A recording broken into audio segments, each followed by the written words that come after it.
మే 24వ తారీఖు శనివారం రోజున కుంభరాశి వారికి మధ్యాహ్నం 1:30 తర్వాత జరిగేది ఇదే. అయితే మే 24వ తారీఖు శనివారం కుంభరాశి వారికి 1:30 తర్వాత శ్రీ వారాహీదేవి జ్యోతిష్యాలయం నెంబర్ 1 వశీకరణ స్పెషలిస్ట్ పండిత్ నంబూదరి విద్య, ఉద్యోగం, వ్యాపారం, పెళ్లి, ప్రేమించి మోసపోవటం, ఆరోగ్య సమస్యలు, నాగదోషం, సంతానం, భార్యాభర్తల మధ్య గొడవలు, అత్తాకోడళ్ల మధ్య గొడవలు, స్త్రీ పురుషుల వశీకరణం, ధనం నిలకడగా లేకపోవటం, రాజకీయం, వామచార దోషం, మీ యొక్క ఎటువంటి సమస్యలు అయినా సరే 24 గంటల్లోనే పరిష్కారం లభించును. వీరి యొక్క కాంటాక్ట్ నెంబర్ వచ్చి 9043637512. నమ్మకంతో గురువు గారిని సంప్రదించండి. మీ యొక్క ప్రతి సమస్యను తొలగించుకోండి. ఏం జరుగుతుంది అనేటటువంటి అంశాలను ఇప్పుడు ఈ వీడియోలో స్పష్టంగా తెలుసుకుందాం. వీడియోని ఎక్కడా కూడా స్కిప్ చేయకుండా చివరి వరకు చూడండి. అప్పుడే మేమేం చెబుతున్నామో మీకు పూర్తిగా అర్థమవుతుంది. ఇక వీడియోలోకి వెళితే గనక కుంభరాశి అనేది రాశి చక్రంలో 11వ రాశి. ధనిష్ట 1, 2, 3, 4 పాదాలు, శతభిషం 1, 2, 3, 4 పాదాలు, పూర్వభద్ర 2, 3 పాదాలలో జన్మించినటువంటి వ్యక్తులను కుంభరాశి వారిగా పరిగణిస్తూ ఉంటారు. ఈ రాశిలో జన్మించినటువంటి వ్యక్తులకి అధిపతి శనేశ్వరుడు. ఇక కుంభరాశిలో జన్మించినటువంటి వ్యక్తికి జీవితంలో ఎలాంటి అదృష్టం కలగబోతూ ఉంది, ముఖ్యంగా మధ్యాహ్నం 1:30 తర్వాత ఎలాంటి శుభయోగం కలగబోతూ ఉంది అనేటటువంటి అంశాలను తెలుసుకుందాం. అదేవిధంగా ఈ రాశిలో జన్మించినటువంటి వ్యక్తులకి ఒక గొప్ప అదృష్ట యోగం అనేది ఈ సమయంలో పట్టబోతూ ఉంది. అయితే ఆ అదృష్ట యోగం ఏమిటి అంటే గనక ఈ రాశిలో జన్మించినటువంటి వ్యక్తులకి ప్రస్తుతం అయితే గోచారం చాలా అనుకూలంగా ఉంది. ఈ యొక్క గోచారం వల్ల వారి జీవితంలో ఏదైతే అనుకుంటూ ఉన్నారో అది ఖచ్చితంగా కూడా సాధించి తీరుతారు. ముఖ్యంగా వీరికి కొన్ని అద్భుతమైనటువంటి గ్రహాలు అనుకూలించటం వల్ల, ఈ గ్రహాల అనుకూలత వల్ల రాజయోగం అనేది కలిగే అవకాశం అయితే కనిపిస్తుంది. రాజయోగం వల్ల వీరి జీవితం అనేది వీరికి నచ్చిన విధంగా కూడా మారుతుంది అని చెప్పుకోవచ్చు. వీరి యొక్క జీవితంలో ఏవైతే సమస్యలు ఉన్నాయో, ఏవైతే కష్టాలు ఉన్నాయో అవన్నీ కూడా ఈ సమయంలో అయితే 100% తొలగిపోబోతూ ఉన్నాయి. ముఖ్యంగా వీరికి ఈ సమయంలో రాహు యొక్క యోగం ఏర్పడుతుంది. రాహువు వీరికి అనుకూలంగా ఉండటం వల్ల వీరికి ఉన్నటువంటి సమస్యలు తొలగిపోబోతూ ఉన్నాయి. అయితే ఈ సమయంలో మీకు ఖచ్చితంగా కూడా దైవానుగ్రహం ఎక్కువగా ఉంది. మీదైనటువంటి రంగంలో మీ యొక్క స్థాయి ఏమిటి, అదేవిధంగా మీ టాలెంట్ ఏమిటి అనేటటువంటి దానిపైన పూర్తిగా దృష్టిని పెడుతూ ఉంటారు. మీదైనటువంటి స్థాయిలో దొక్కుకోవటానికి శ్రమిస్తూ ఉంటారు. పరిచయస్తులు సాయం, ఆర్థిక సాయం అందిస్తూ ఉంటారు. కొంత మొత్తం సాయం కూడా అందించడంలో ప్రణాళికాబద్ధంగా కూడా పనులు చేస్తూ ఉంటారు. అదేవిధంగా మీ యొక్క పనులు ఏవైతే ఉన్నాయో వాటిని కూడా ప్రణాళిక పరంగానే పూర్తి చేస్తూ ఉంటారు.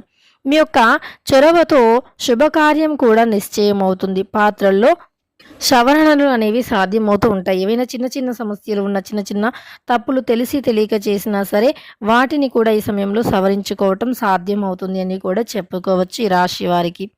అదేవిధంగా చూసుకున్నట్లు అయితే గనక ఈ రాశిలో జన్మించిన వ్యక్తులకి మీకు ఉన్నటువంటి జీవితంలో ఏవైనా సమస్యలు గనక ఎదుర్కొంటున్నట్లు అయితే గనక ఈ సమస్యలు సైతం తొలగిపోతాయి. అదేవిధంగా మీకు ఈ సమయంలో సుఖశాంతులు కూడా లభిస్తాయి. ఎప్పుడూ మాకు కష్టాలైనా సుఖం అనేది లేదా, మా జీవితంలో సంతోషం అనేది అసలు లేదా, మాకు ఎప్పుడూ కూడా ఏదో ఒక సమస్య అనేది వస్తూనే ఉంటుందా అనేటటువంటి ఆలోచనతో ఎవరైతే ఉన్నారో వారికి కూడా అలాంటి ఆలోచనలు తొలగిపోయి సంతోషం అనేది లభిస్తుంది అని చెప్పుకోవచ్చు. వారి జీవితం అనేది సంతోషకరంగా కూడా మారుతుంది అని చెప్పుకోవచ్చు.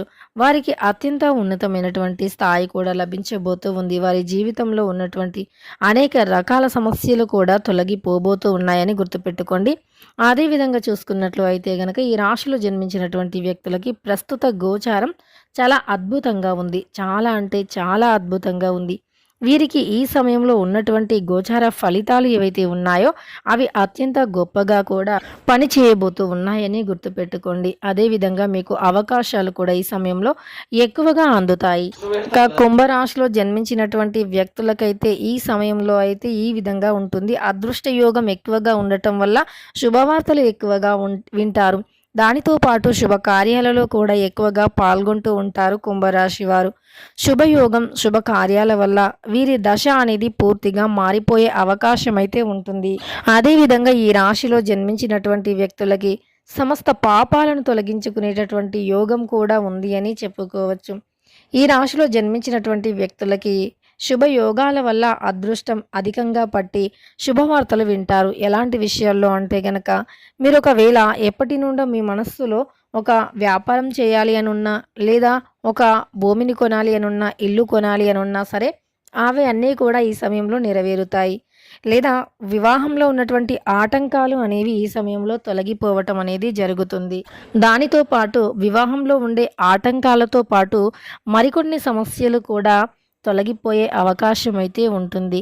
ఇక ఇవన్నీ కూడా సమస్యలు తొలగిపోయి మీ జాతకం అనేది పూర్తిగా మారిపోయి మీకు అదృష్ట యోగం అనేది పడుతుంది అని చెప్పుకోవచ్చు. మీకున్నటువంటి అనేక రకాల సమస్యలు కూడా తొలగిపోతాయని గుర్తుపెట్టుకోండి.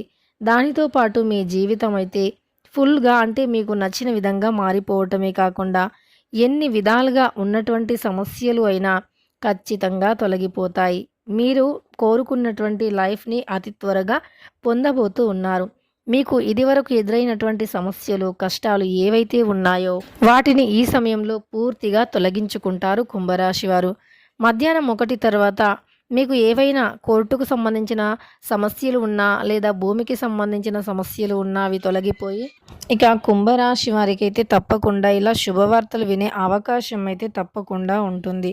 కుంభరాశి వారు తప్పకుండా కూడా ఈ సమయంలో శుభవార్తలను వింటారు మధ్యాహ్నం 2:30 తర్వాత. ఇంతకీ కుంభరాశి వారు ఎలాంటి శుభవార్తలు వింటారో అవన్నీ కూడా తెలుసుకున్నాం కదా. వీడియో నచ్చితే లైక్ చేయటం మర్చిపోకండి. అలానే కుంభరాశి వారికి వీడియోని షేర్ చేయండి. ఇలాంటి మరెన్నో వీడియోస్ కోసం ఛానల్ని తప్పకుండా సబ్స్క్రైబ్ చేసుకోండి.